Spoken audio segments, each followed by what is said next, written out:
Today, guys, we are going to have a completely different video because today I'm going to share with you a coaching call I've had with Jesse Beltram from Benta Ventures. He's a six-figure agency owner, as you're going to see right now. We're going to be doing over 100K a month, right? He makes 100K a month with his agency, meaning that's a lot of money for some people, of course.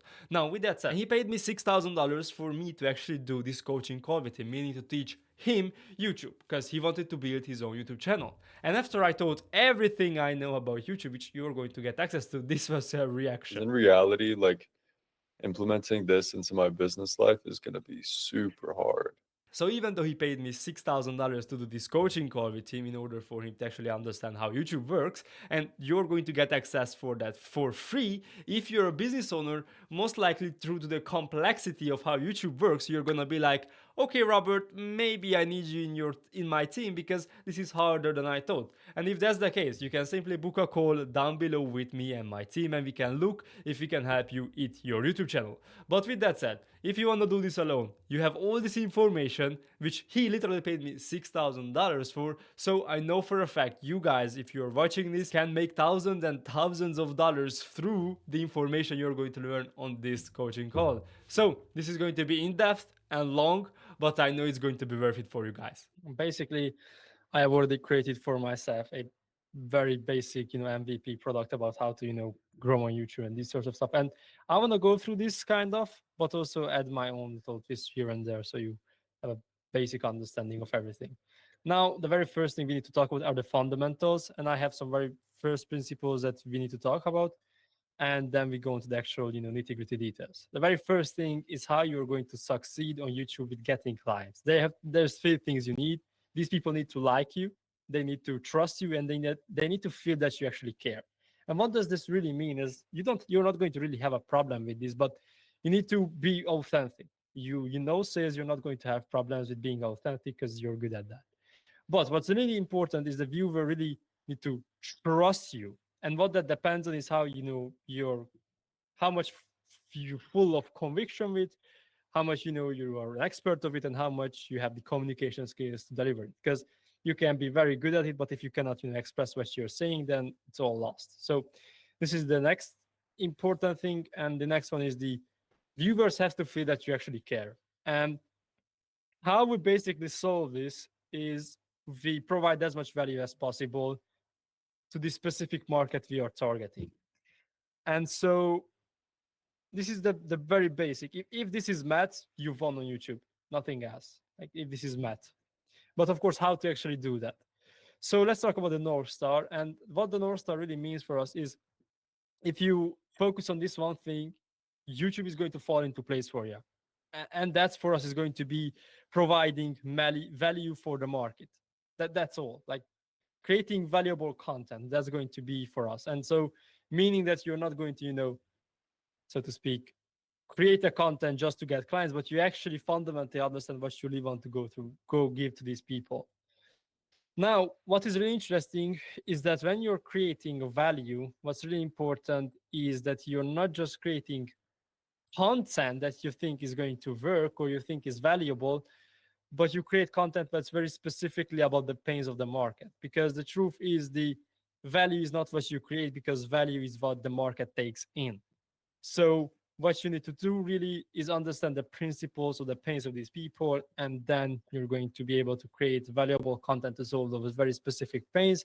And from then the market is going to, give back what you need. Now, I guess you're already aware of that, but I think this is really crucial to have it in your mind that truly, if you provide value, everything is going to fall into place. So you pick your kind of the targeting, which you are going to talk about, but you pick who you want to talk to. And what you do is solve very specifically their problems. Now let's talk about targeting.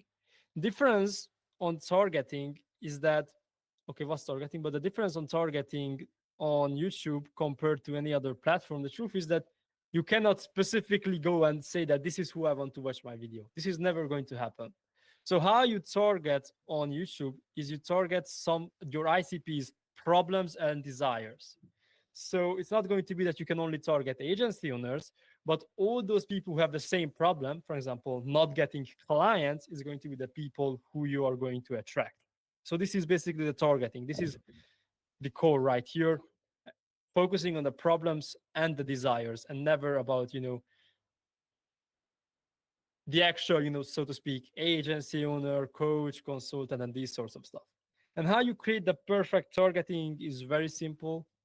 Right here is like, understand who you want to, like, who would buy your product, and from that, break down what are their big pockets of pains, basically. So when you would buy your product, think about what they are going to get, basically what is the desired outcome. And right here between, this is their current situation, or basically who you are targeting, and this is where you want them to go through, because when you buy the product, this is where they're going to end up with. There are some problems in the middle, and this is what your content is going to target. So basically, for example, my clients have this problem, like inconsistent lead flow, the zero view GLs, no clicks, no views, blah blah blah. And what is really important from this is that you can bucket these problems. So for example, there is no content creation flow, there is no views, there is no conversions. And why it's important if you bucket them is because you can attack these problems from different perspectives when we are going to talk about creating the ideas. But this is targeting, and I don't have to really explain this for you, but the more you know your audience, or who has these problems, or what kind of problems you have, the easier it's going to be to create content for them that's going to get views and basically get high quality clients for you. Now, I don't know if you have any questions until now, because this is really the basic, the fundamentals. Maybe I'm too fast here and I'm yapping a lot, but just want to ask. No, that's something really interesting. I had no idea that the targeting worked like that. I always felt like you try to call out agency owners in the title, but that's like a really good nugget, knowing just to target the same pains in the market. I didn't know that's how it works. That's really cool. Yeah, 100%. What you also need to uh, think about, and this is going to be really integrity, but I have to explain this for you, is that think in this way. You know about the levels of awareness, right? I know for a fact you know about it. Mhm. And what can happen is, what kind of title you create, you can uh, attack different problems. So for example, let's do this. If I attack a money problem, so I have this video which is like how to make money. This attacks the money problem, right? But if I create a video which is how to get clients, this attacks, for example, the client problem. And why this is important is that when you're creating these types of content, the difference is that this would get a bigger niche clicking on this video. And how you're going to, so to speak, qualify your people when you're creating this content is that, again, I'm yapping a bit. Again, let's go again. So there's a difference in who would click on this content, right? We agree on that. But Mhm. when someone clicks on your content that is how to get clients, that people, if you sell a client acquisition system, is going to inevitably buy your product, right? Now, when you create a bit broader content, like for example how to make money, or how to become rich, or these types of content which is still attacking the same problem these people have, how you qualify people basically is that, so the right type of people watch your content, not the type of people who want to do, let's say, who are looking for the get rich quick scheme, is that in the first part of your video you're going to explain the pain they have, and basically the desired outcome you want them to get to. And let me explain Mhm. quickly here how I want this for you to understand is that, for example, I'm selling a course on how to make money with YouTube client acquisition. I can create a video on how to make money, and if I say in the first half of the video that you're going to learn exactly how to make money through selling X, Y, and Z, and the benefits, what really is going to happen is that those people who are don't want to do that, they're going to click off the video, and YouTube, how it's pushing out the algorithm, the content is going to find those people who would be aligned with this problem, Um, even though you're talking about a more broad space. Interesting. So Huh. what you don't want to do is create a broad content and you don't call out who you want as people to watch this content, because then you're going to dilute your target audience. Because of course, let's say you're going to talk about how to make money and you're going to still talk about some shape or from the agencies, but there could be things or places where you're going to create a content and you don't even realize, but you're getting out from the exact, ICP you want to target. And that's why I said this for you, because I'm going to actually show you an example. And where I learned this from by analyzing this exact guy. I don't know if you know this guy. No, this is not the right person. What is this? Or what? C Rods or something like that. This is the Source account, but I want the real C Rod. Oh, he changed the name. No, it's C Rod. Okay, this guy for a time actually was creating content on how to do solo consulting and these sorts of stuff. Now let's think in this way. He's creating content, gets very low amount of views, as you can see right here, but still he's talking a bit broader, right? Because look, give me 60 minutes, I will help you sign 10K clients easy. This is not very specifically about those types of people who want to, let's say, use YouTube as a client acquisition method, right? Right. So when you click on the content, what happens is that you're going to learn from him. I will show the transcript that he talks to those types of people who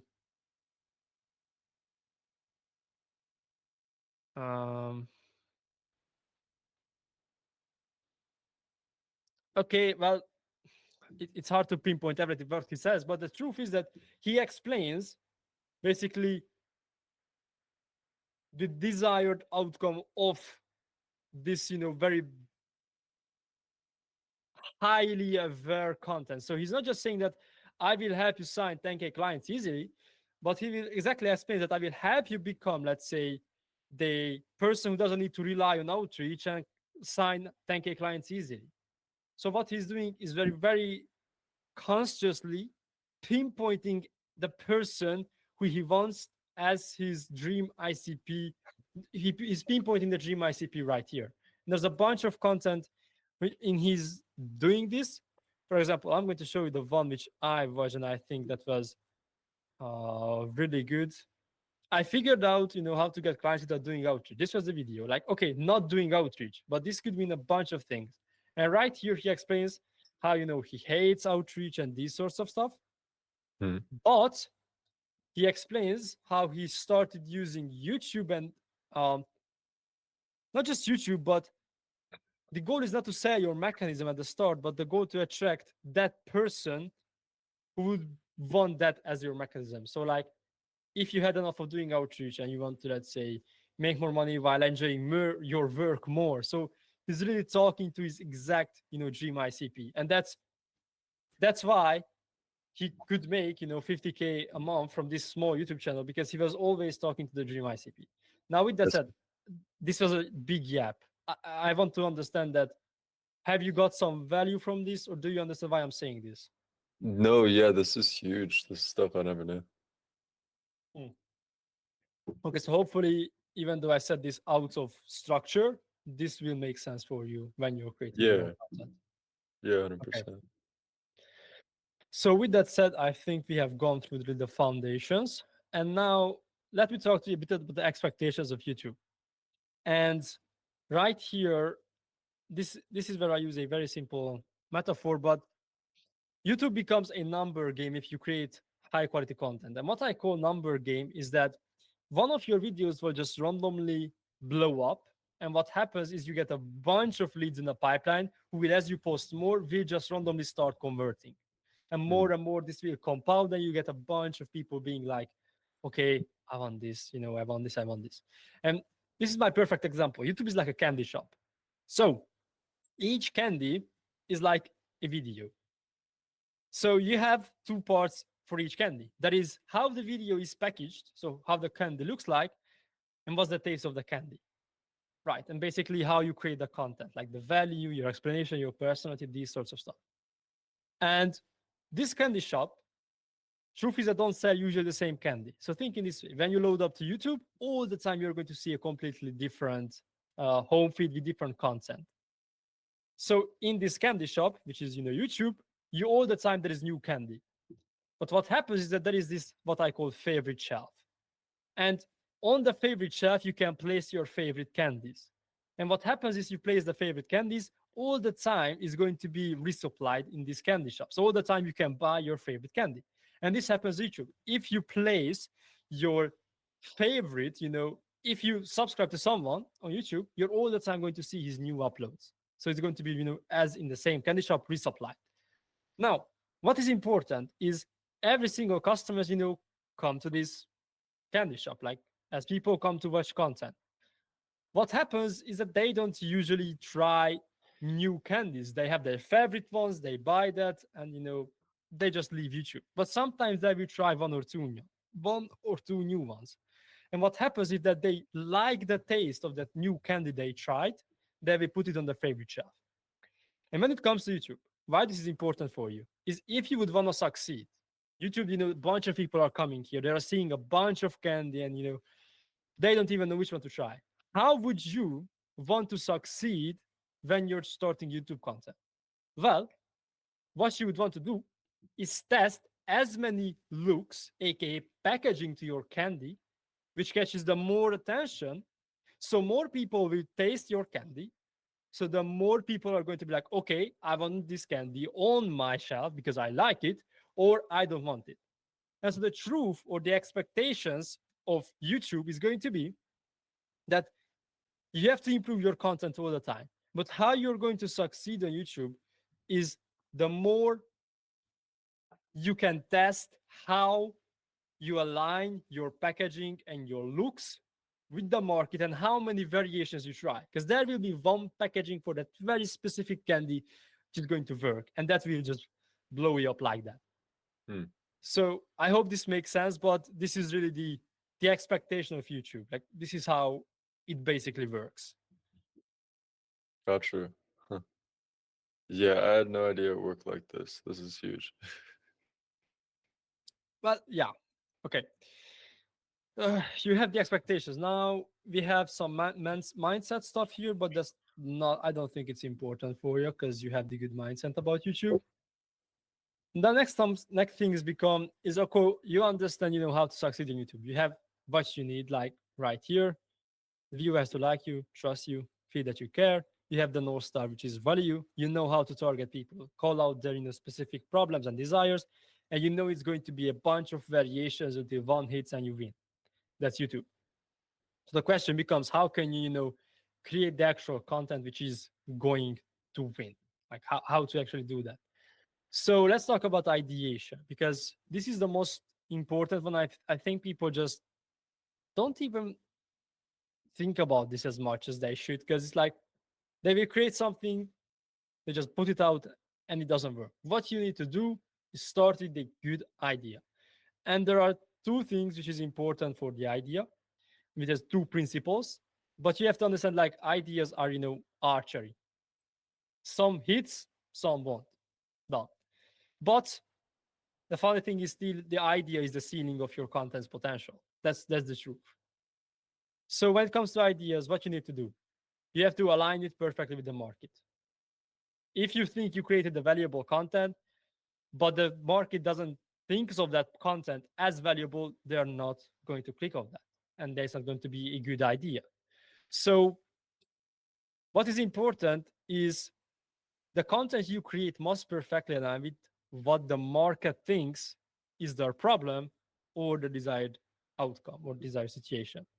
So maybe right now that an agency has XYZ problems, but maybe the people don't know about it. Maybe they think they have other problems. So that's why it's going to be harder at the start to actually blow up because what exactly does these people actually want to watch? So that's why this is a, so to speak, hard problem, but YouTube is YouTube.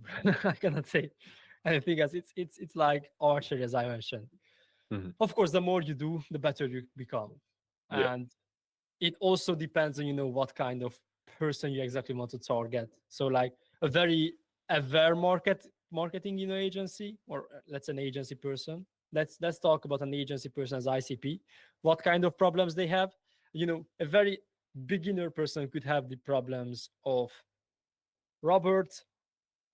I need a perfect what's that template to stand IG outreach. This could be one Yeah. people's problem, but someone's problem could be how can I automate my outreach?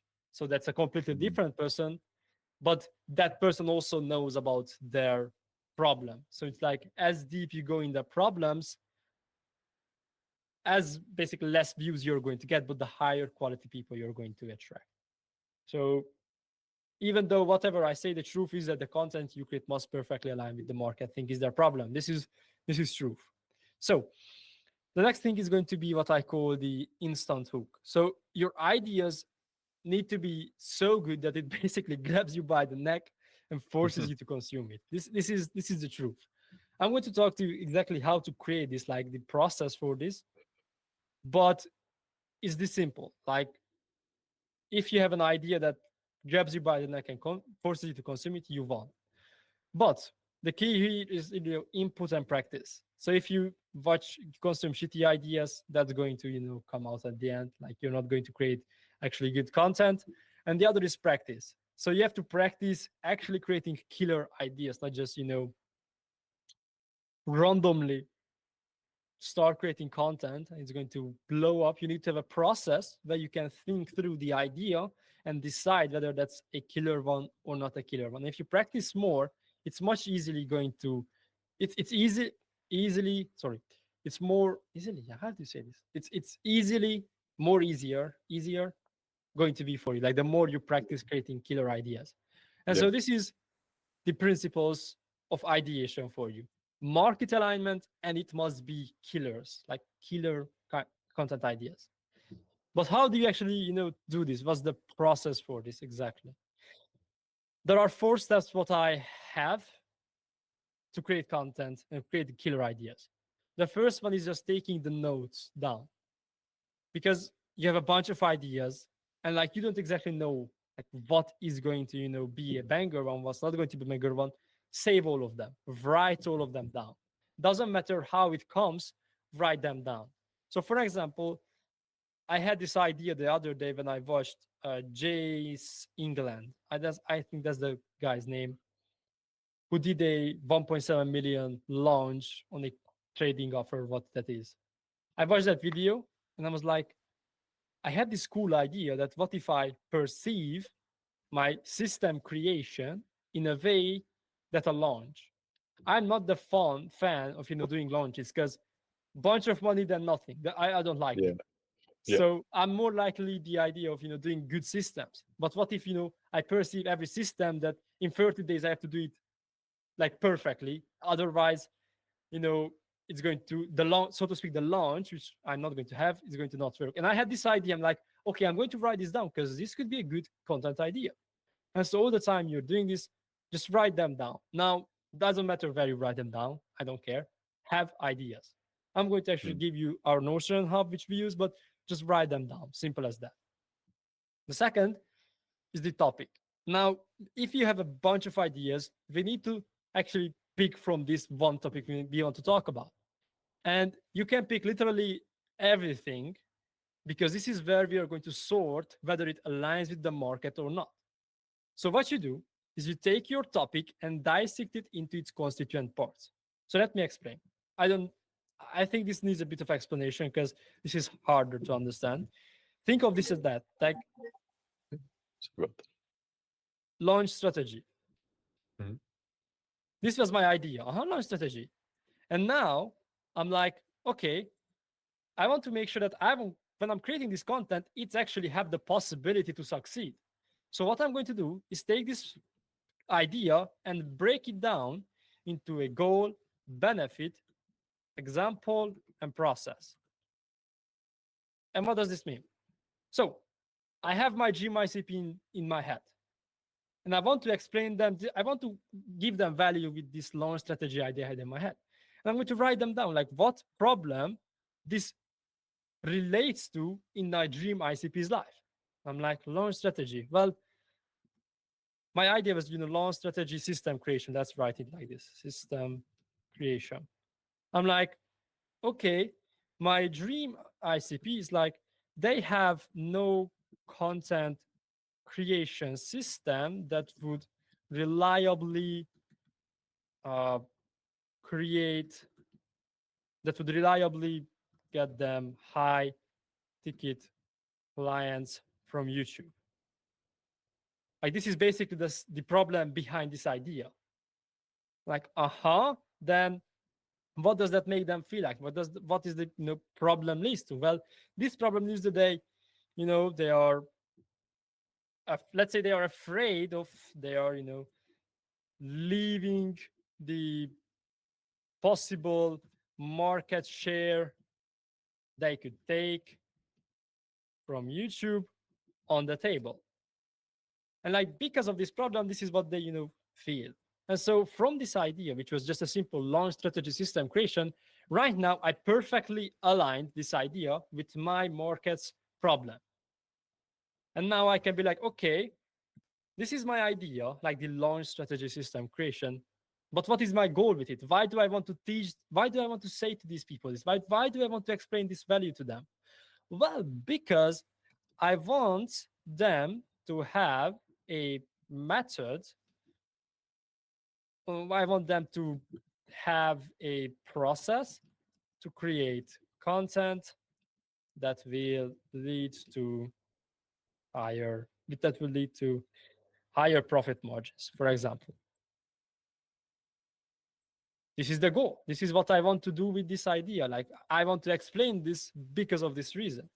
And then I can write down the benefit of this idea, like the launch strategy system creation. Well, if you use this, what's going to happen is you're going to build the content. You're going to build a content creation system. This is not the benefit, but this is a feature which will allow you to fulfill your dreams of not having to run after clients. And now I can talk about an example. Like, okay, how can I put this idea into an example which people would understand? I can be like, I can use basically Jace England's video, for example. And now I can create a process for the people who will be watching my content, a process for them to understand what I want to give them in this video. So I can be like, the process is that you have XYZ problem and you want X, Y, and Z, like that's my goal. And this is how you do it. And I write down that first thing is that let's say you um you attract no you create targeting, you ideate content, and then you publish. And now I taken this idea, I understood how it aligns with my market's problem, I understood how it aligns with my market's goal, basically desired outcome with the benefit. And then I had an example on basically what I can use as a metaphor or use as something they more easily understand what I want to talk about. And then I have a process. Now, I don't know if this makes sense for you. I want to hear what No, it totally in your mind. does. No, it makes complete sense. Yeah. And because when you're doing this, you will actually understand whether your idea aligns with the market. And so, for example, I just want to take an example from your situation, because let's say we create your next content right here. I don't know what was on your mind that you basically wanted to talk about or something, I don't know if you had anything in your mind. Oh, like a content idea in mind? Yeah. Yeah, I wanted to use. Do you know who Carl Jung is? Yeah, of course. So I wanted to use his psychology principles of the shadow and how to achieve individualism to teach and connect it to entrepreneurship. So like, and how do we use it in marketing as well? So basically a self-improvement video to be able to be the identity of somebody who's successful in entrepreneurship. Yeah, 100%. So let's say this is the idea of Carl Jung's shadow integration to achieve um, individualism. This is what you name it. I haven't heard of individualism, but shadow integration, I studied them a lot. So Nice. with that sense, so it's like when we talk about a problem here, like what is the problem of your ICP that aligns with this idea? Yeah. The problem is they chase the end results instead of chasing the actions that have a byproduct of having their end results. And to do that, you have to achieve this idea of individualism. Yeah, I just written down this, but you understand my point. Yeah. It's perfect. So Yeah. now we talk about, okay, this is their problem. Like, okay, what is your goal when you're going to explain this to them? Have them have the correct mindset of a successful business owner. Correct mindset, successful. Okay, and what's the benefit of that basically? The idea is, how to explain it simply, they'll be able to make the best decision making possible for their business.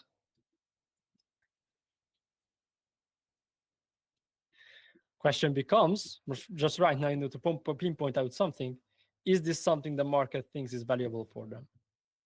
That's the tricky thing. I don't think people realize how important identity is in the first place.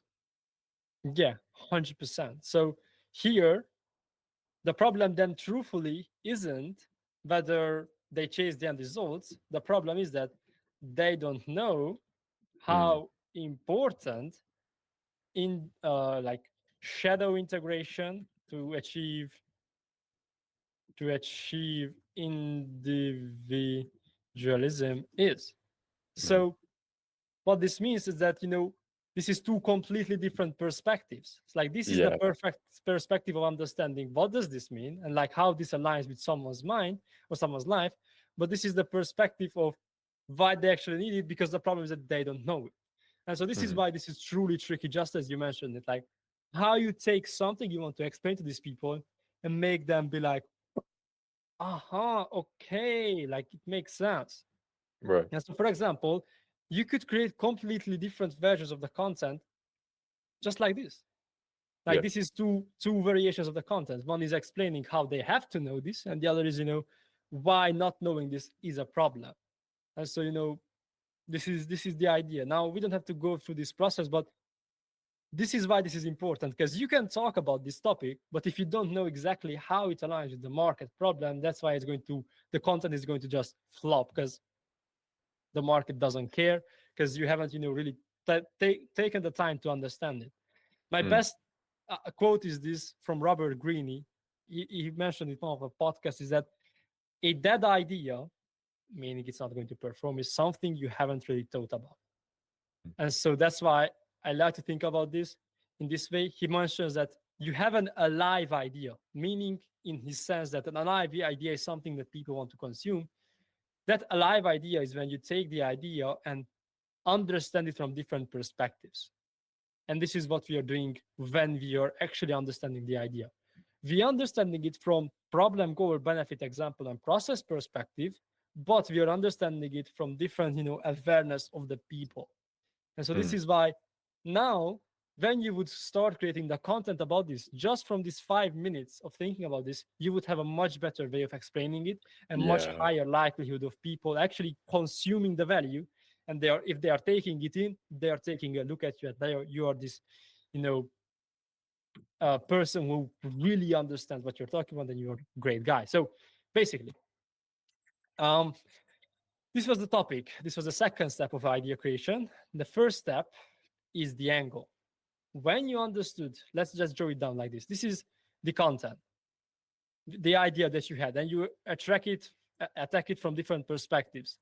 What you do is you give it an angle, meaning that you take one way of explaining this problem, for example, this one, which would make the market react to this. And what does that mean? That it resonates the most with the market's pains, problems, and desires. So I shouldn't have actually deleted this. Let's redo this. So for example, right here, we can give this an angle. We can give this an angle of, for example, the angle would be not knowing Carl Jung's shadow integration, for example, will lead you to fail. I'm not saying create this content, but like this is an angle for it. We have an Mm. angle for it.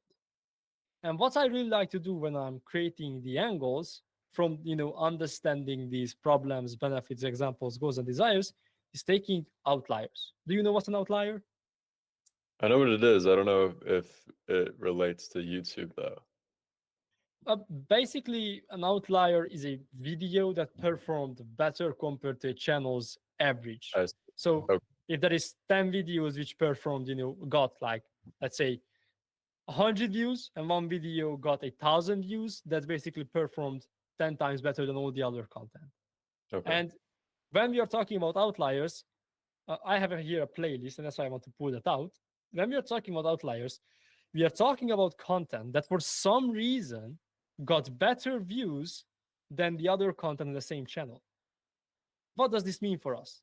This means that that video, that idea, because before the title, thumbnail, we understand the idea, that idea was for some reason perfectly aligned with the market. That was something that created a resonance with the market and it performed well. So, for example, this one, which is how I made this much money from one boring business just copying. This performed much better compared to the average content. Now, why this is important is that what this tells us is that these contents are already market validated. Now, what we do with this, or what I like to do with this, when I have the problem or the content idea, this is the content idea, I have understood it from different perspectives. I search for outliers which I can use to give it an angle like this. And all of these outliers I use to give it an angle. And now I'm not just creating a content that is, out from the top of my mind, but I'm using an already market validated idea. I use my understanding and expertise of understanding, the idea really well. And this is when I create a content that is aligned with the market because I know it aligns with the market and it's already validated. So let me give you an example. We take this idea right here.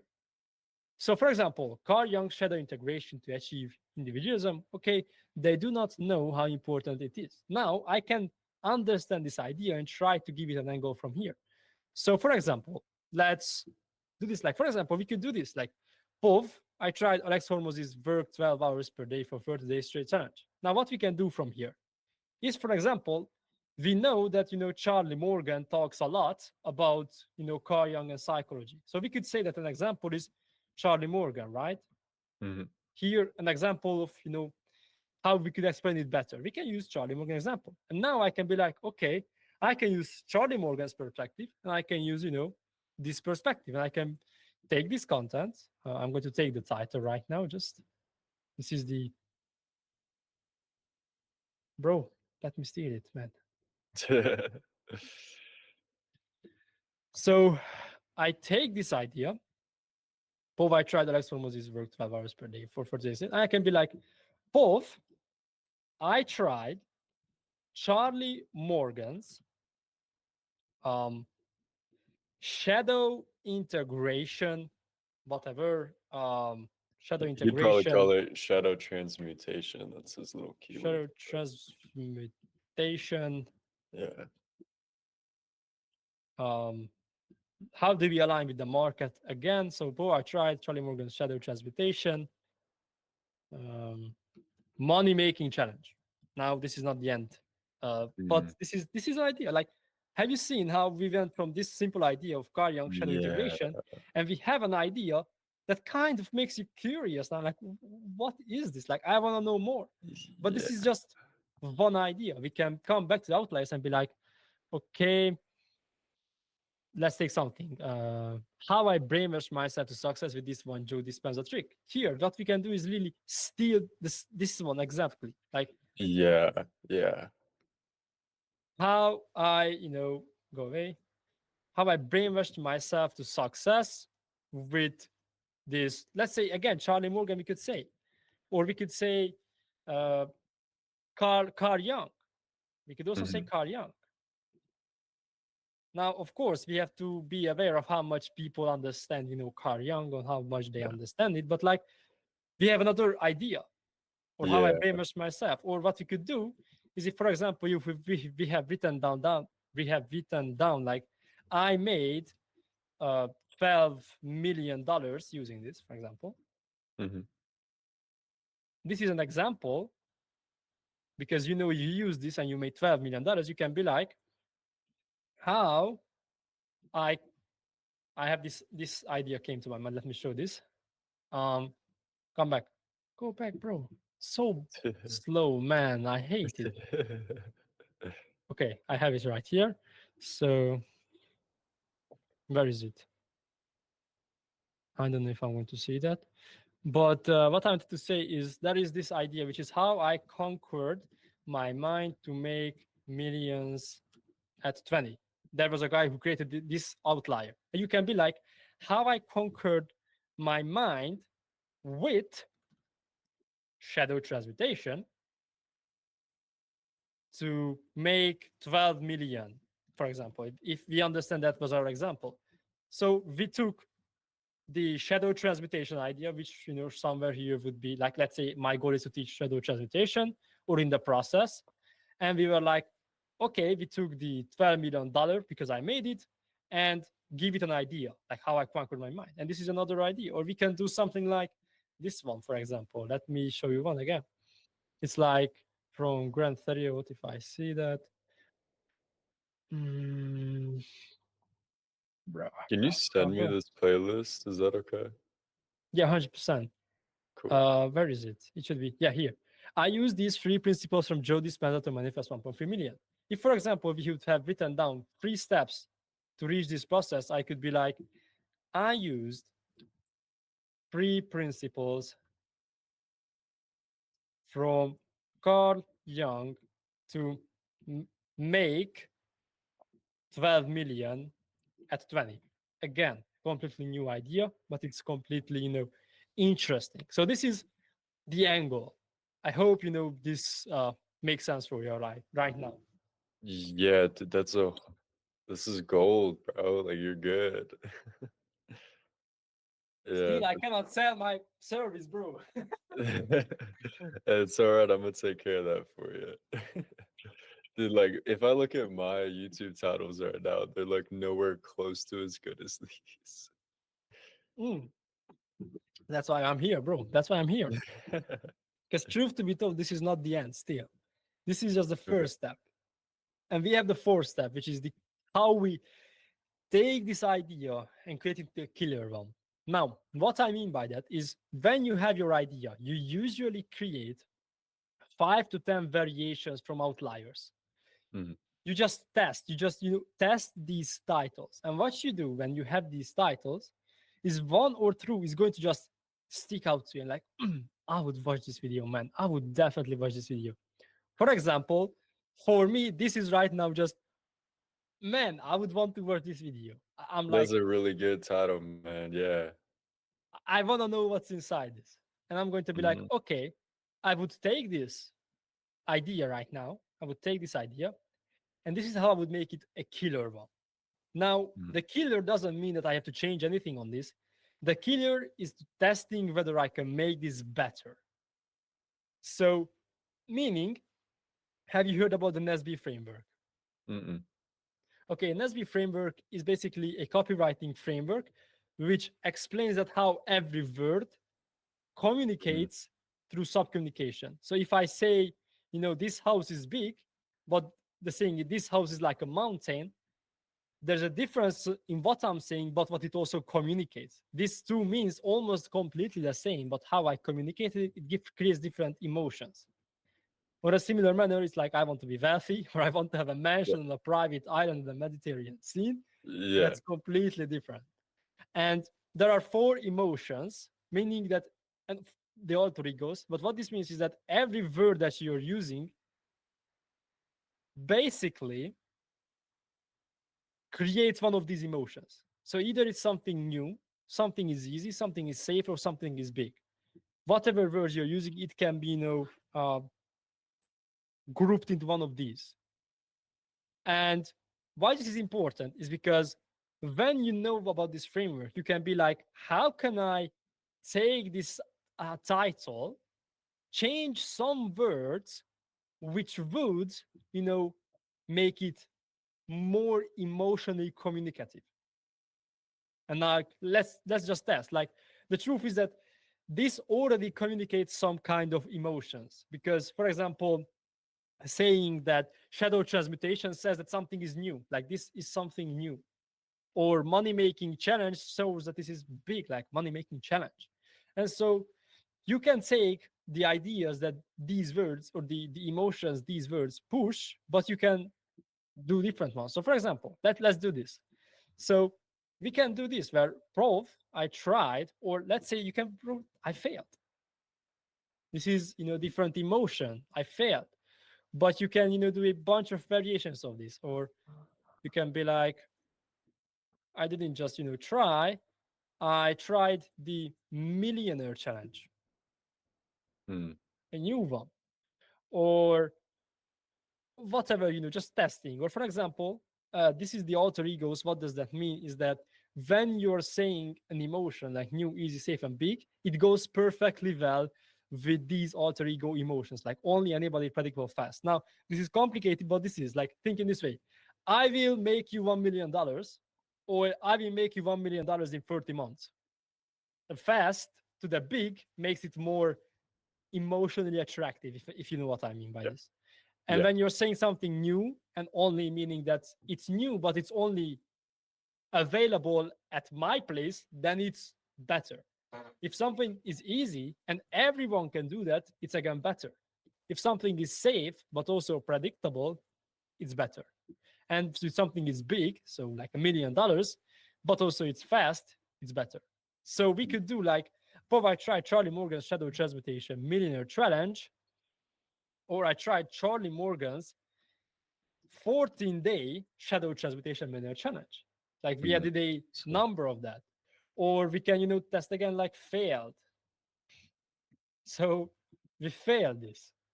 So these are, ideas that you can just brainstorm, and what you can change, how can you change, which makes it better. Now, of course, there is something else again, which we can use. One is a scamper technique, which is a creative thinking tool. I'm going to show you in a second. But there's a checklist for this. I don't know if you have read the book. I don't know which one is it, but there was two guys who basically studied their entire life how ideas went viral in newspapers back then. And what they realized that there is this checklist to it. So every idea has to be simple, it has to be unexpected, has to be concrete, has to be credible, has to be emotional, has to be basically has to have stories inside it. And this is actually this actually checks all of the boxes, basically. It's simple, yeah. it's very simple. Mhm. Then unexpected, I haven't Definitely heard of this unexpected. anywhere. Is it concrete? It's fucking concrete. Like, it's very tangible. I Yeah. tried, or I failed, or what it is. Is it credible? Yes, it is credible. You know Charlie Morgan, you know he talks about psychology, you know he's a millionaire. It's completely credible. Is it Mm. emotional? Does this make you care? Yeah. If I tried, if I failed, there is a story inside which makes you care. So Mm. this perfectly checks all of the boxes. That's But now what you crazy. can do is be like, steal this idea and go to ChatGPT and say, yo, use the scamper technique. Use the scamper technique to make this title an even better one. This is not a perfect prompt, but you understand what I mean. And the scamper technique is basically a technique, creative thinking tool where you use, these tools, like you substitute, you combine, you adapt, you modify, you put another use, you eliminate or rearrange. And Mm. you do this idea and you just do that. So for example, what does the substitute mean? I took on Charlie Morgan's shadow transmutation. Here's what happened. Not good. I tried shadow method that claims to make you manifest. This is not bad. We could use this. We could also add this to this. Like I tried Charlie Morgan's challenge and made X again, good one. A mixed Charlie Morgan Shadow Summit My Strategy, Result for Instant. There's a bunch of variations it gave out just from this idea. And yeah, this is basically the scamper technique. And when you do this, like you're going to have a bunch of different ideas. And what you're going to do is save the, I would say, 3 to 5 different ones that, how can I explain this? The 3 to 5 different ones that hit you the most, which is like, Mm. I would definitely click on this. And then you have a perfect title. If you have created this perfect killer idea, you have a perfect title, and you can forget this for the rest of your life, this video is going to perform. Of course, we cannot be 100% sure that this is going to perform really well, but we are getting closer and closer every single time. We are Yeah. thinking it through, iterating on it. And yeah, I actually think that this video could perform really well. I'm not 100% sure, if we would say it like this, you would attract the already into the agencies people, but definitely you could give a bunch of value to the people with this idea. So Mm. it's always worth a try. Now, Mm. uh, yes, this is how you create a killer idea. Now, this was a long ass yap, I know for a fact, No, this is but gold, man. I think this is what is required for a killer idea. Dude, you're good, man. You know this stuff in and out. Yep. I like it, man. I like it, man. That's crazy. Wow. Okay. I think this one is finished. That's when we Mhm. go to the packaging. Now we have a killer idea. How do we actually, get people to click on it? Mm. One thing is done. I mentioned to you, but it's important that one thing is done, that a killer idea is a killer title.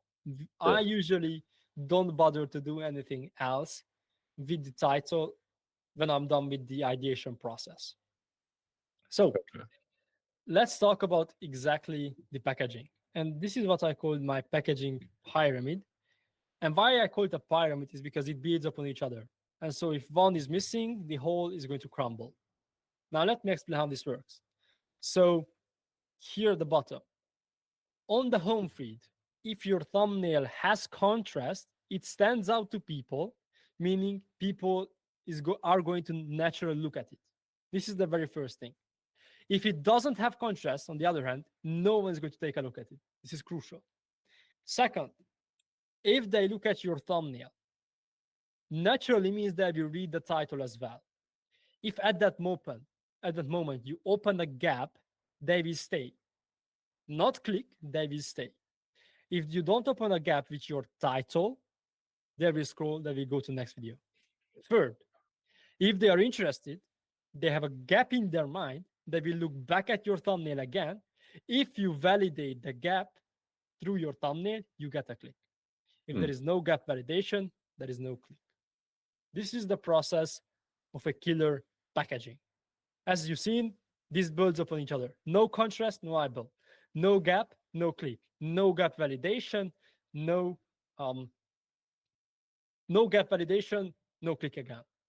So this is actually how I imagine explain this to people. If you take a look at this one, it's like this stands out, right? Like this just stands out. This is white. This Mhm. picture is just different. This just stands out. So this would be something naturally you would just take a look at. Now Mhm. let's talk about a different example. Like I'm going to show you right now 2 titles, if I think. Yes, which one opens a gap in your mind? I want to hear your opinion here. World's deadliest obstacles are back to sleeping on the floor. I guess the back to sleeping on the floor. I mean, like, That's interesting. That's yeah. really interesting. I wouldn't have said that. The truth Mm. is, um, this title is from Mr. Beast, actually. This Oh, title is from Mr. Beast. I see. Yeah. Why I'm saying this is because the truth is that this title is like you wouldn't care to watch it, this doesn't, Yeah. really bother you. But this Yeah. title is like, what does this mean? So this Yeah. more aligns with who you are. But I if you think would that's what compare it it, is. like this definitely opens a bigger gap I than agree. this one. I So that's agree. why Yeah. I say world's deadliest course, obstacle course. This definitely opens a bigger gap. Not Yeah. 100% for you, but you understand what my point I think is. I was Now, just curious on how we got homeless or something. That's why I was. oh man, true, true, true, Yeah. true. I understand. I understand. So with that said, now I'm going to, reveal two thumbnails for the title. Like, which one would you want to click? Mhm. Um, what's that? Or what's probably the left one? I feel like it makes a little more sense. Yeah, it's like this doesn't validate what the title is talking about. Yeah. What does this mean? Like, I don't Yeah. understand. Yeah. So that's why if you validate the title, like the curiosity gap, then this is going to make more sense. Mm. And so basically, now when we come to the actual creation of these, let's talk about how to actually create in the title the gap, and in the thumbnail how to create the thumbnail, the contrast, and the actual validation. So when we talk about title, we have to talk about something that is the gap. And there is two types of gap when we are talking about titles: a curiosity and an information gap. The curiosity gap is all about they have these open-ended questions in their mind, just like you had when back to sleeping on the floor. What happened? Why? Yeah. What does this mean? These open-ended questions. But when we are talking about an information gap, the viewer realizes that watching this video would get them closer to their desired outcome. Mm. This is the two different gaps you can open.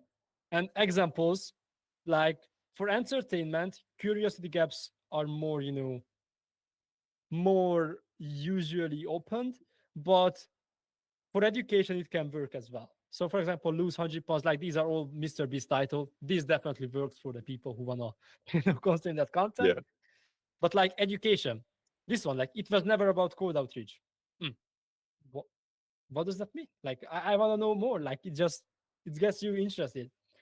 Work hard, you won't regret it. This video got from a random ass person like 200K views, sitting in front of the camera like, uh, and that got like 200K views. That's Or crazy. doing things alone. Or this one, which performed really well not so long ago, is like the aesthetic brand blueprint, no gatekeeping. You don't know if this aligns with your goals or your desires. Like aesthetic brand blueprint, you have an idea of this, but you have open-ended questions. Mhm. And like quiet confidence is attractive. But when we talk about the actual, information gap, just the 20K launch from scratch under 48 hours. Just copy me for $38,000 in 10 days selling AI to local businesses. How I went from 496 testosterone to 807 in 3 months. Addiction hacking is the easiest way. You understand, like Yeah. these are information gaps. And the question becomes is, how to actually do this? Well, it's about a killer idea, because a killer idea is a killer title. So when you're talking about this one, what kind of information, what kind of gap does this open? What the fuck is shadow transmutation? And I know Charlie Morgan, he's rich. So how the fuck do I make money from shadow transmutation? Yeah, 100%. I would definitely say this is a curiosity gap as well. Like this Yeah. is, I understand it aligns with my goals somewhat, but it's like I don't fucking know what's Yeah. happening here. So Yeah. this is a very good idea right here. Yeah. So with that said, of course, something which we must understand is your title must be believable. So if you would say how I scaled from 0 to 40 million in 3 days, this is not really believable. Yeah. People would click to like, what the fuck? But that just ruins your brand, I guess. Like I wouldn't create Yeah. something that doesn't make sense. So be believable. Of Yeah. course, not it, lying never works, but like still be believable. Like somewhat think about what you're saying. How is that going to be believable or not? Okay, Okay. this is the title. We have cleared it with the idea, and now you understand the two types of gap that happens. Let's talk about the thumbnail. And the thumbnail has really two jobs here, which is to create contrast and then validate the gap. And there are different building blocks, and it is done through these different building blocks. So the background, the elements, and the emotion slash face. So these are the building blocks, and let's talk about the contrast. The truth is that this do whatever it takes to get someone's attention on the fucking thumbnail. I don't care what you do. If you put a big ass red text there, I don't care. Get someone's attention there. That's Mm. the truth. And like I have here a bunch of different, examples of contrast. So for example, this is contrast. Yeah. As you can see, like from these ones, this is just contrast. And this is what we call the home feed contrast. The next one is the color contrast. Like this is basically what Mr. Beast does. Like every single video has so much color contrast inside, like blue, Yeah. pink, white, black, and contrast. And this one, like this pink right here, this orange, yellow, white, black. There's a bunch of color contrast. This just makes you naturally take a look at this um, thumbnail. Next is the Right. luminosity. It's like highlights and shadows. So if you take a look at this, like there is a bunch of shadow we place, and the biggest white one, and here the help, the yellow right here. This is color contrast. This is white, back contrast. Everything which is possibly contrast. This one is simple because it's like white or yellowish white, but like black. Mhm. If you want to take a look at it, or this one from Tom Young is like big as black, white, and then this red, this Is he blue. famous now? That guy? I don't know if I'm thinking about a different guy. Has he Let me been show you. famous? No, he's not, so to speak, famous, but Oh yeah, it's a but good I guy. was watching that guy when only had 2,000 subscribers, dude. It's crazy, bro. I didn't know he blew up. That's sick. Yeah, and this is the luminosity, like big and Gotcha. small. Yeah. Charlie Morgan with this random ass face and this big ass house here. That was Like, like his best video, dude. Yeah. yeah, no, no, actually, now the Dubai one outperformed that. Oh I don't know yes, if you've yeah, seen you're it. right. You're right. Yeah. That's a crazy guy. Hmm. Randomly to create a video, get 1 million views. That's just crazy. And yeah, Yeah. yeah, like it's crazy. We're going to talk about it in a second. I'm going to come back to this in a second. But like, do you see how perfectly he validates the gap? Like, watch short form content and this mean which Mm. perform big thing. Yeah. Again, big and small right here. This was on my home feed, and I had to look at it, even though it's AI generated. I'd see here, but like I had to take a look at it on my thumbnail. I was like, this is perfect example. And the Yeah. biggest so like yellow, red, these colors, and like of course plus point if you use a color that's bright when you're putting a Yeah. big ass text there. Yeah. White space. So having something and not having that creates contrast as well. Mm. And like, yeah, be creative. Simple as that. Mm. Now let's talk about the validation of the gap. How do you exactly validate the gap which you justify the click? Proof is simple. You intentionally place elements and choose an emotion slash face which is in alignment with the gap you've opened. This is the truth. So let's take a look at this example. That is the face. Let's read the title. How I would make 10K a month if I had to start again. What do you see? Face, emotion, I'm explaining in depth. Also, right here, money, Yeah. background, money. It's not Mm. flashy money that I'm trying to show off. It's money. Mm. It fundamentally shows that this is money. So the 10K Mhm. a month is validated through this big as watch right here and this beautiful background in Dubai. I guess he's in Dubai, but yeah, I think he's in Dubai, William Brown. And so he perfectly validates the gap, even though he didn't even thought about it, but he perfectly validates the gap. And Right. the other thing which I wanted to say is that this has contrast, beautiful contrast with the blue, sorry, the green, the yellow, and the blue in the Mm. background. This has beautiful contrast. He Yeah. validated and created contrast perfectly with that. So let Mm. me show another video from William Brown. Well, let's talk about William Brown here for a second. Um, so if we take a look at it in this perspective, like it's just so beautiful. It just stands out so well. It's like I want to know what's inside. I want to read it, for example, not want to know because that's the contrast goal. Let's talk about a different one. This one, which I've seen on my feed, I wanted to click on it so badly. I cannot even tell you. Mhm. That's when I realized how the thumbnail and the packaging actually works on a first principle basis. So this one, just a Miro board, basically. And I Hmm. copied Iman Gadzhi's content strategy, made me 151K per month. How does he validate it? Money. He validates the money. Also, Iman Gadzhi's content strategy, like you can see barely, but you can see Iman Gadzhi right here. Hmm. And basically, this is the explanation. So the emotion of the face of all as well, like he's in the middle of explaining something, and the elements of like money, Iman Gadzhi posts red arrows, like these little details. We are going to touch on it in a second, but these also add to the how good it works, like your thumbnail. Yeah. So simply put, the brain wants justification on the gap you opened, so it clicks. And simple example is like if you made XYZ money, show a Stripe screenshot. If you have grown a YouTube channel, show a channel with dozens of subscribers. If this funnel generates 50K a month, show a funnel and a Stripe screenshot. But there is a big secret, and this is going to go deep a bit, but this is what I call the emotional leverage. Because there is this problem, which is not all information gaps are created equally, and what that leads to is the validation is not the same. So how you open the gap defines how you must validate it. So let's read these two titles. This is how I made $10,000 on 27 days with AI, where I made $10,000 in 27 days by selling AI, just copy me.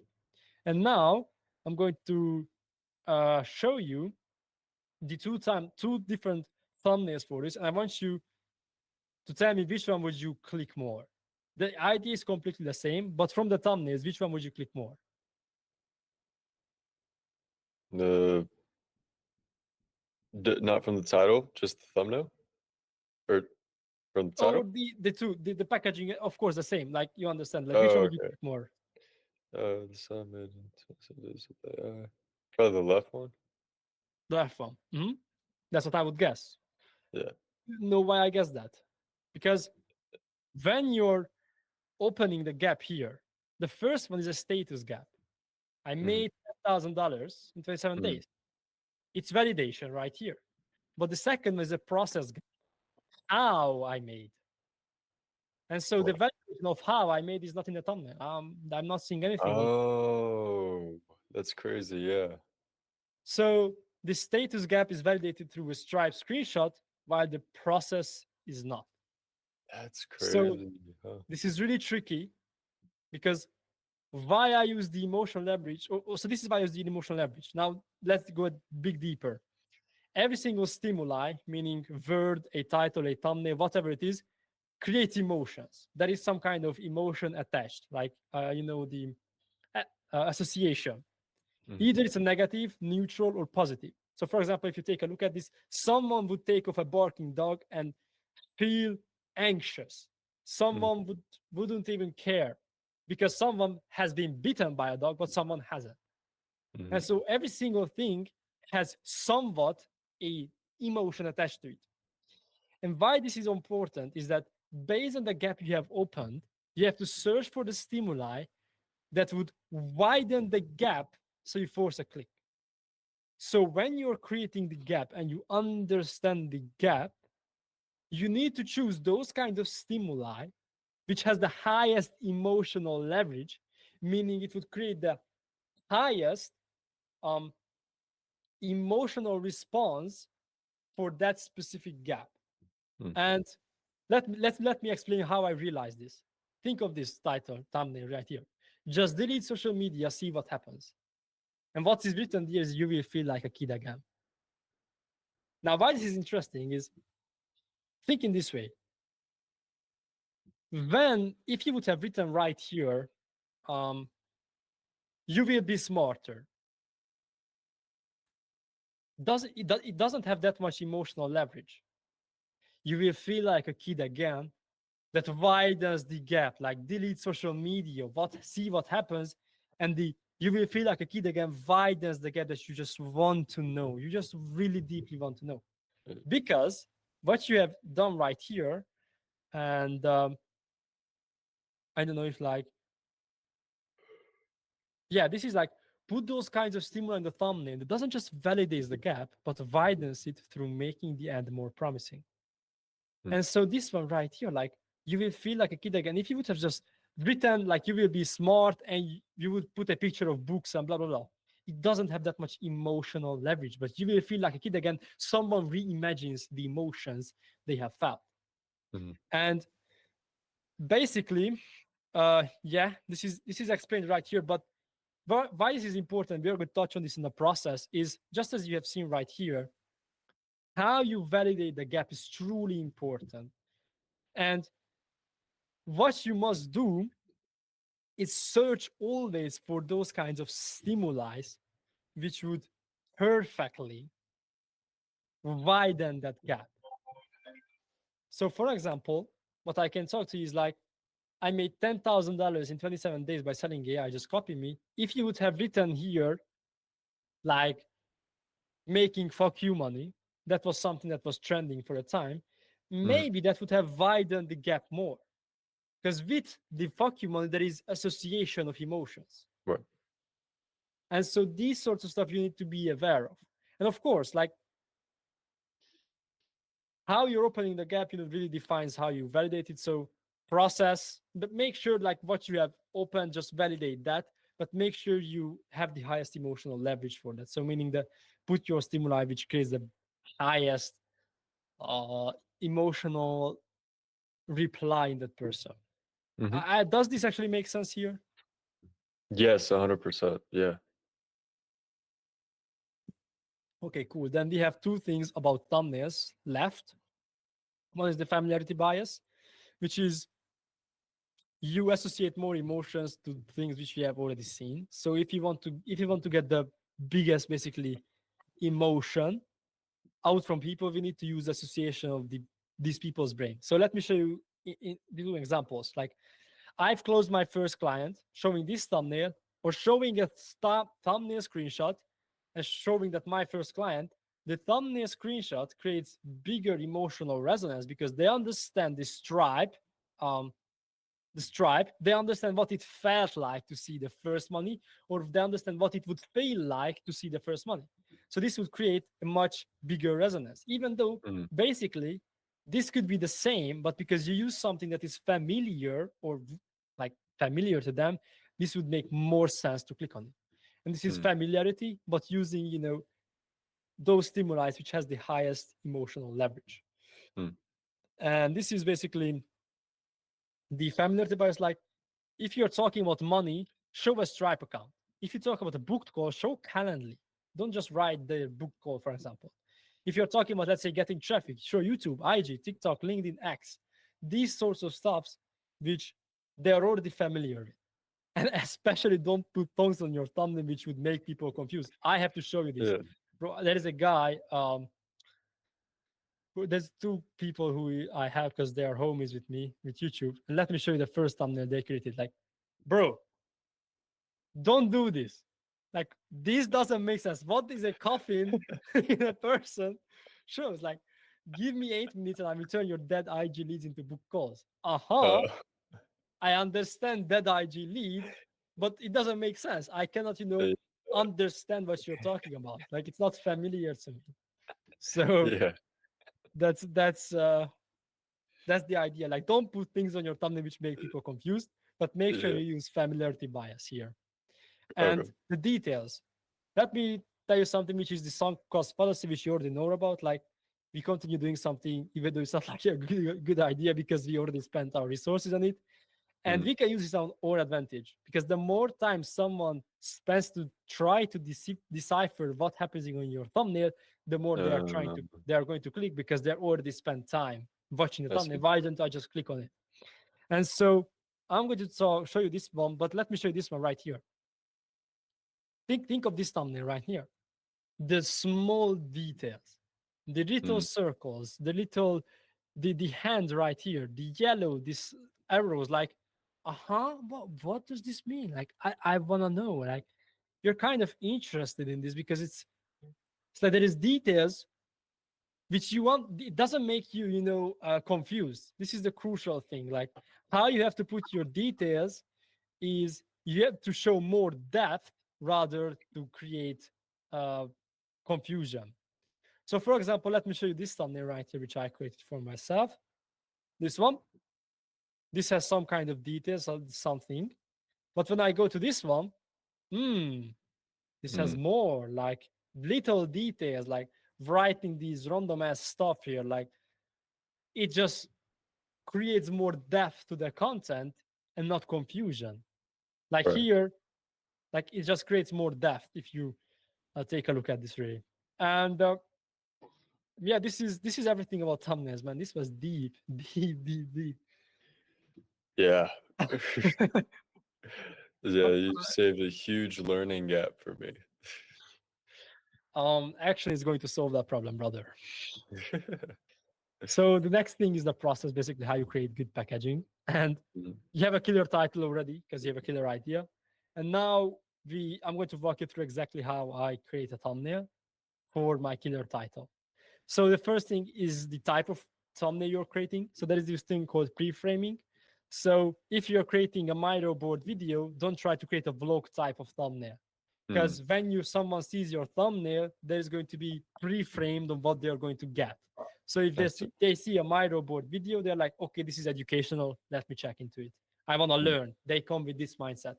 But also the other thing is if you right now go into your home feed and you just hold your mouse on the actual thumbnail, they are going to see inside of the video for a minute or they can see inside the video. And if you create a vlog type of thumbnail, for example, and they see a bigger smile board, they're going to be like, what is this, man? I don't yeah. want to click on it. So there is a um you have to make sure that you validate basically also your type of content that you're creating. But Right. like you create microboard videos or these types of content that is about entertainment or not education, you can be like, okay, I'm gonna try to create some kind of thumbnail which is about education. I see. Next one is contrast. So you have to lay out the groundwork for how you create contrast. Do not overcomplicate this, but make sure you have a basic idea on how you're going to create contrast. I usually know that I have a white background that stands out in the dark theme, and I usually use a red marker to emphasize things or use saturated colors for my process type of thumbnail. So meaning if, as you have seen right here, uh, the red, Mm, uh, what's that? Blue, green, orange, red. These all just create contrast. I'm not too worried about creating contrast because people naturally tend to take a look at your thumbnail, but it's really crucial to make sure it's good. mm, That's the contrast. The next thing is the emotional leverage. So this is the crucial because this is where you win or die. Before you would create anything, you write down the 5 to 10 elements you can place on your thumbnail that will have the highest emotional resonance based on the gap you're creating. Simple but really important. So let's think of this content. Pov, I tried Charlie Morgan's 14-day shadow transmutation millionaire challenge. I can be like, okay, what can I put on the thumbnail which would validate this, but also widen the gap? So, for example, what I can do is show Charlie Morgan. That validates the gap, mm, but it doesn't inherently widen the gap, right? It's just there to validate it. So, what can I put also there which would make it wider? I could show a screenshot of a millionaire challenge, like let's say a Stripe screenshot of $1 million on the Stripe. That's going to widen the gap because it's not that I just try. I say I tried, but on the thumbnail, I widen the gap that I have made $1 million. mm. So it's like, I want to know more. So this widens the gap of the desired outcome, of course, or what's going to happen when I watch the video. And so you sit down, you write these things down. Like, what can I put there? But make sure you definitely validate it. Because only validating a millionaire challenge would just fail. Like putting $1 million on actually, as a Stripe screenshot. Charlie Morgan, I think, would be just important. You cannot leave out from Charlie Morgan from this one because it's not going to validate it. So basically, that's going to be that.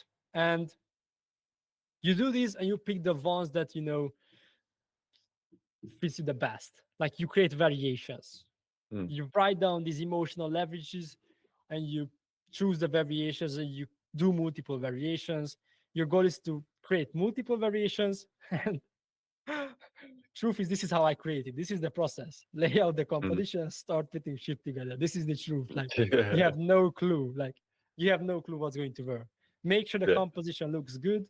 So what's that called? Like the free grid. You have heard about it, no? The grid lines. This one. Yeah. Yeah. So that's how you put together your composition. Just Mm. put things together. Also, make sure that when you're creating your thumbnail, at the end you imagine that it's on a scale. And so, like, if there is a bunch of things right Yeah. here, but there is this one here, it's like your Yeah. head is like tilting this way. So don't really do that. Mhm. Um, yeah, this is basically you put things together and you could do the finishing touches. You choose the tight thumbnail variations which really fits you the best. Like, I want to watch this, and then you're going to basically compare it to other thumbnails. And what you do is how you compare it is me basically. I just use a very simple system to compare it. I have this Figma board where I put it next to a bunch of different, thumbnails. I'm like, what doesn't work? What could I change to make this better? And for example, this one, not this one. I was creating one for someone else, but like right here, I have, um I was creating this one for another person. And like I was, this stands out. Yes. Does it work? What should I change? And then I go from there. I Mm. iterate from there based on seeing it on, the actual market, how it would look like. This is the home feed. I just put a bunch of pictures together from here. Like took a bunch of pictures and put it together. Yeah. And yeah, this is how see where it fails. What would you change? Why would you change it? And change what is required and make it better. So for example, I'm going to show you the first iteration from this thumbnail to the last one. This was the first iteration. This was the second iteration, the third iteration, the fourth iteration, and the fifth iteration. And let's just do this where I'm going to choose the fifth one. Just take a look at this. Like this was the first, this was the last. Like you now Yeah. see the difference. So there's a bunch Yeah. of difference here. And yeah, this is basically you just sit down, you just do it. Just Gotcha. Mm. and that's packaging. Any questions around Mm. packaging? No, not really. No. Cool, cool. Love to hear that. The last thing which I have here is a very basic what to say inside the video and how. Okay. And hook. I will tell you the truth that the hook is just people overcomplicate it. On shorts is Mm. very crucial, but truth is that the hook has to convince a viewer that it's worth watching the rest of the video. If Mhm. you do that, doesn't matter what you say. Of course, I have the perfect, hook structure for it, but it doesn't matter. Yeah. Like what I Yeah. usually, wanna say to people, I don't know where it's written.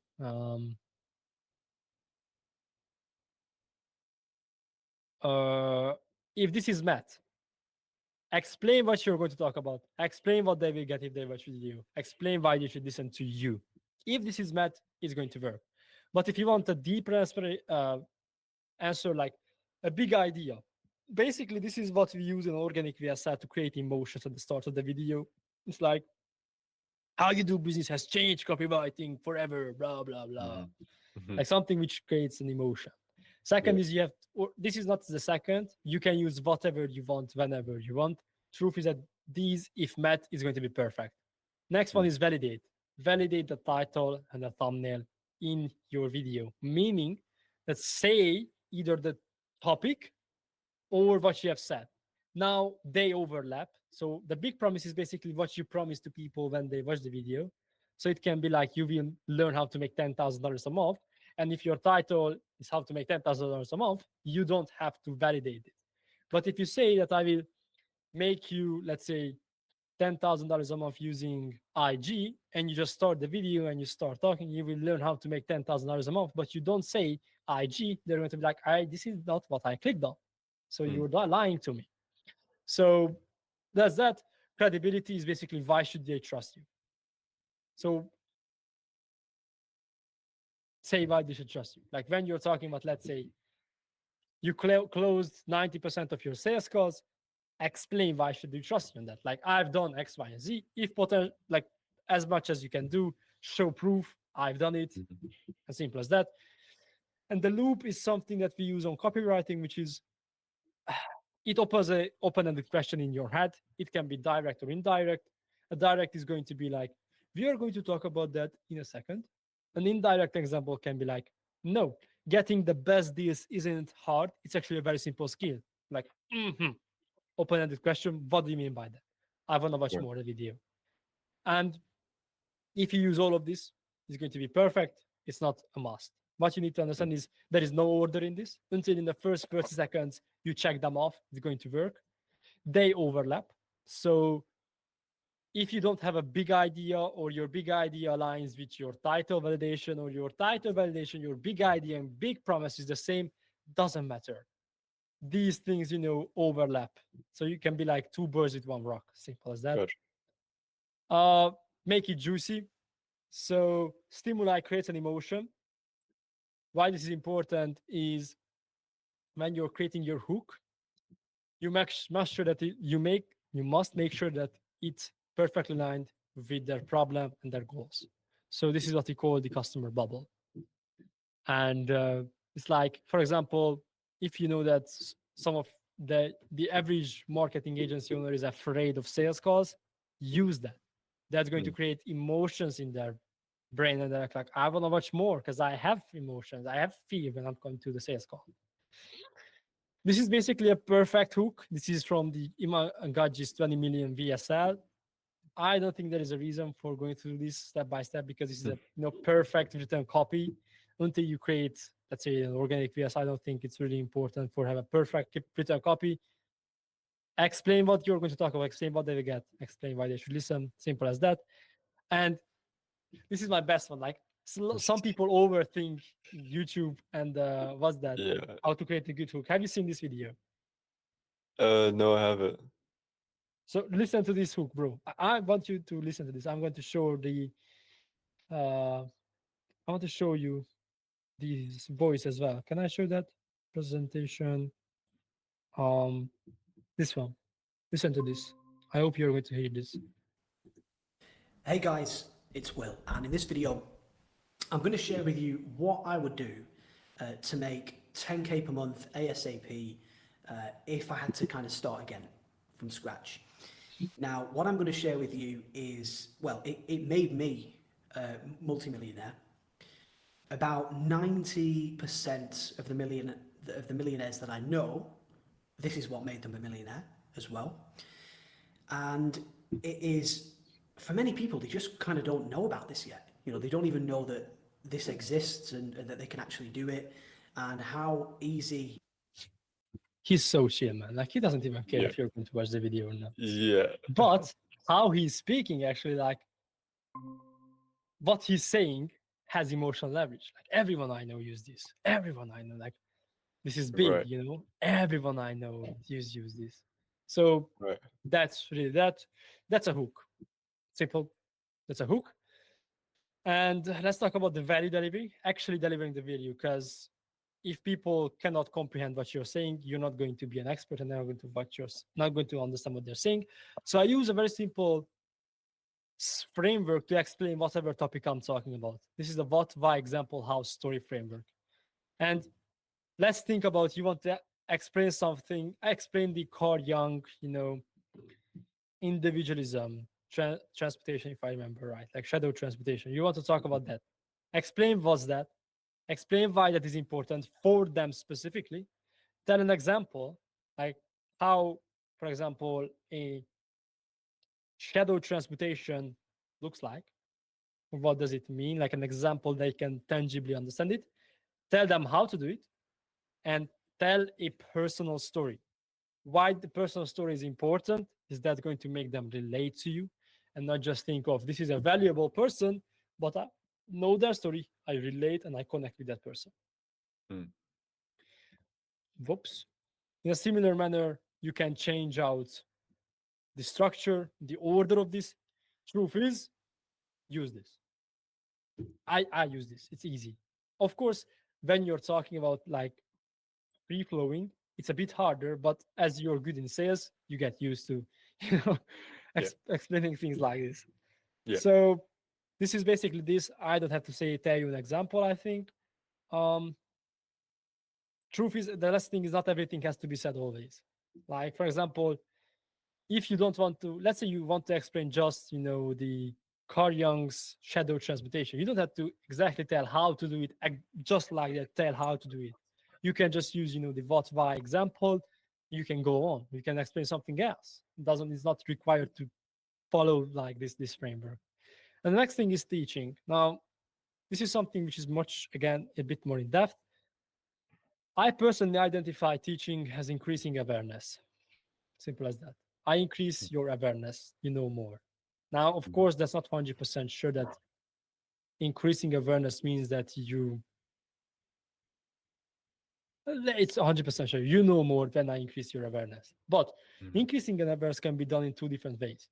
You increase their awareness by explaining something that was unknown for them, or you increase their awareness through giving them implementable advice for their problems they know they have. So the first one, they don't know Carl Jung, theory. That's increasing their awareness by explaining them that was unknown for them, or increasing their awareness through giving implementable advice for that very specific knowledge. Now, of course, almost no one exactly knows what you want to talk about right there. So your first increasing awareness step is increasing their awareness that they have to know that that thing is important for them. And like, this is how I imagine it. This is the problem of most business owners run to, and I have to explain this because let's imagine, for example, we're in a video game and you're given a map to follow, and someone is telling you that there will be a big locked wooden door at the castle on the map. This is the first type of increasing of awareness. You will now know something. But the next type of increasing awareness is telling you how to open that big locked wooden door. Simple. You know now about the locked wooden door, and you know how to open it. But why this is important is because if you wouldn't know there will be a big ass locked wooden door, you wouldn't be interested in learning how to open it because it wouldn't make sense. So why this is important is 90% of the creators or just business owners do this. They give implementable advice for people who don't even know they would need it. And they wonder, no one is watching till the end, praises them because this is how you have the KPI of your value the delivery. People say that this is valuable for me. Thank you so much. Or no one actually clicks the link.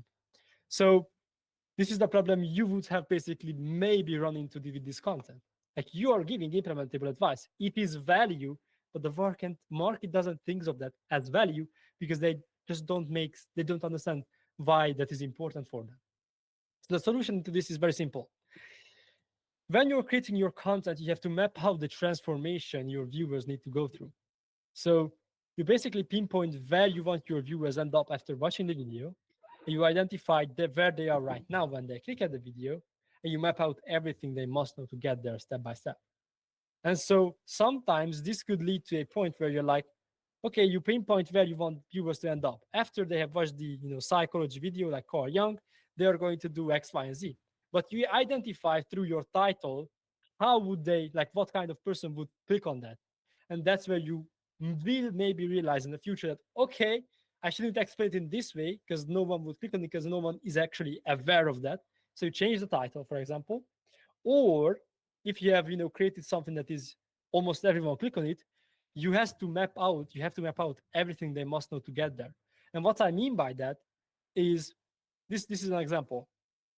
For example, title, the most valuable objection handling training you will ever watch. And where I want to take them is I want them to never face an objection with implementing a commitment phase. This is an example.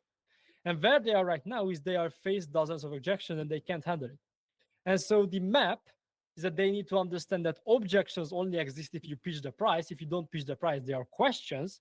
So this is the first type of awareness increase. And the second one is how to implement a commitment phase. So I have to make sure that people actually understand that, they need that, and then I can give the actual advice. So this depends on what kind of value you're giving. So if everyone understands, like, for example, why you need to like everyone understands right now that you need to pick a niche. But not so long ago, I wouldn't be sure that everyone understood like they need a niche. Like I don't Right. think so. Everyone understood they need niche. So someone had to create the awareness increase. But now you don't have to because everyone now Right. understands that.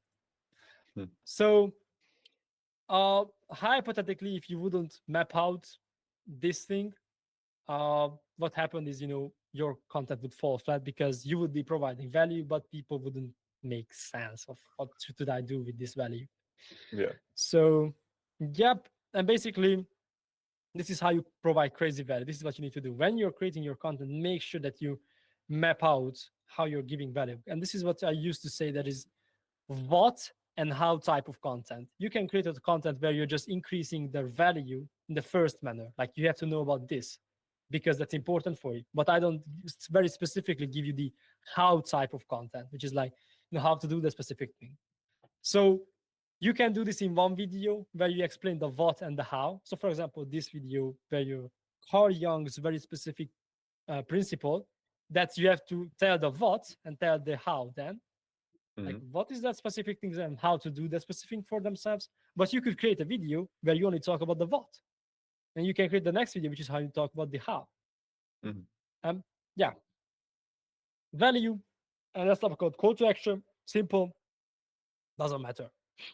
If they like you, if Uh, they trust you, if they feel that you care, they will naturally find a way to start working with you. Truth. okay. That's the truth. Like Yeah. you can use it. And if the best way you want to use it is the 20 to 40%. Yeah. At your video, the 20 to 40%, because that's the time where those people who would be still questioning, do they want to, listen to you?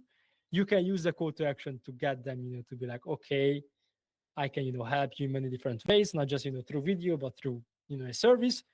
But those people who watch through the end, they don't need a call to action. I know for a fact. Like if I'm watching a video till the end, I'm not going to require Yeah. a call to action. Yeah. And Yeah. so the best place is 20 to 40%. So for example, what I used to say to my clients is after the very first value point, after the hook, after the first value point, you can do a very small soft call to action. Gotcha. The next thing is an offer validation, which you can do basically with your YouTube. What's that description? If you have a YouTube description in the first line, you put a simple offer statement and you put a Calendly or something like Typeform, and you can use this to validate offers, which one makes the most sense for the people. Gotcha. And this is just I don't think you really need an offer validation, but this is something you can also think about in the description. And this is YouTube, man. Damn.